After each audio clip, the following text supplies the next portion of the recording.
इस जगत में तुम्हारे लिए कुछ भी पाने जैसा नहीं है, क्योंकि यहाँ जो भी पाने योग्य है वो तुम अपने साथ लेकर आते हो, और ना ही यहाँ कुछ खोने जैसा है, क्योंकि जो भी कुछ खोने जैसा था वो तुम पहले ही छोड़ के आते हो। तुम तो यहाँ बस एक यात्री हो, और ये पृथ्वी एक बस जिसमें तुम सिर्फ यात्रा कर रहे हो। जैसे बस में बैठे लोग एक दूसरे से बातचीत कर लेते हैं, सुख दुख बांट लेते हैं, रिश्ते बना लेते हैं, फिर जैसे ही उनकी मंजिल आती है वो अपनी अपनी जगह उतरते चले जाते हैं। बस ऐसे ही इस जगत में तुम एक मुसाफिर से ज्यादा और कुछ नहीं, बस यात्रा का आनंद लो और दूसरों की मंजिल को अपना मत समझ बैठो। किसी की यात्रा पहले खत्म हो जाती है तो कोई बस के साथ आखिरी स्टैंड तक जाता है, लेकिन उतरना सभी को होता है। इस जगत में अगर कुछ भी मूल्यवान है तो वो है अस्तित्व के साथ तालमेल बिठाकर खुद को जान लेना। तुम इस भ्रम में मत रहना कि सिर्फ तुमने ही अच्छा किया, बाकी तुम्हारे साथ कभी किसी ने अच्छा नहीं किया। अक्सर इंसान को ऐसी भ्रांति हो जाती है, और ऐसा समझने से तुम्हारे अहंकार को भी बड़ी तृप्ति मिलती है। दूसरे को दोषी और खुद को बेचारा ठहराने में बड़ा रस मिलता है, और जिसे तुम दोषी ठहराते हो, मजे की बात ये है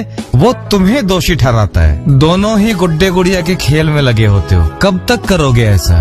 अब तो जाग जाओ। खुद से झूठ बोलकर कहाँ जाओगे? कहीं गहरे में सच तो तुम्हें पता ही होता है, और फिर इसीलिए तुम्हारी अच्छाई भी तुम्हारा स्वार्थ ही होती है। तभी तो उसके बदले अगर तुम्हें कुछ न मिले तो दुनिया बड़ी खराब लगने लगती है। अपने नजरिए को ठीक से पहचानो, कहीं वो भीड़ का हिस्सा तो नहीं बन के रह गया। जब भी तुम्हारा रोने का मन करे तो रो लिया करो, हंसना तो यूं ही बेफिजूल भी कर लिया करते हो। बस ध्यान रहे, जिस तरह हंसना दूसरों को दिखाने के लिए होता है, वैसे ही आंसू दूसरों को दिखाने के लिए मत निकालना, क्योंकि आंसू हृदय के बेशकीमती मोती होते हैं, और मोतियों के गहने यूं ही हर किसी को नहीं दिखाए जाते। पर जब भी उन्हें उतारकर हृदय के बोझ को हल्का करने का मन करे तो अकेले ही सही रो लिया करो। रोने से दिल का बोझ बड़ा हल्का हो जाता है, और तुम भीतर से एकदम ऐसे हो जाते हो जैसे चांदनी रात में शांत सरोवर दिखाई पड़ता है।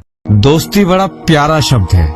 दोस्ती का अर्थ है जो तुम्हारे दोषों का अस्त कर दे। दोस्त कहते ही आप खुद को अपने आप में ही पूर्ण महसूस करने लगते हो। दोस्ती का मतलब है जहाँ सारी दुनिया भी तुम्हारे खिलाफ क्यों ना हो, लेकिन तुम्हारा दोस्त तुम्हारे साथ खड़ा हो। दोस्त तुम्हारे अवगुणों को तुमसे ऐसे दूर करे जैसे हंस दूध से पानी को अलग कर देता है। तुम्हारे पीठ पीछे कभी तुम्हारी बुराई ना सुने, और अगर सुने भी तो कभी तुम्हें जज ना करे। प्रेम अगर राग है तो दोस्ती उसके सुर, प्रेम अगर गीत है तो दोस्ती उसकी धुन, प्रेम अगर नदी है तो दोस्ती उसकी चंचलता, प्रेम अगर फूल है तो दोस्ती उसकी कोमलता। मैं प्रेम से ज्यादा महत्व दोस्ती को इसलिए देता हूँ क्योंकि प्रेम में तुम अकेले आनंद महसूस करते हो, लेकिन दोस्ती में तुम दो भागीदार होते हो। मेरे देखे दोस्ती सच्ची या झूठी नहीं होती, या तो होती है या फिर नहीं होती।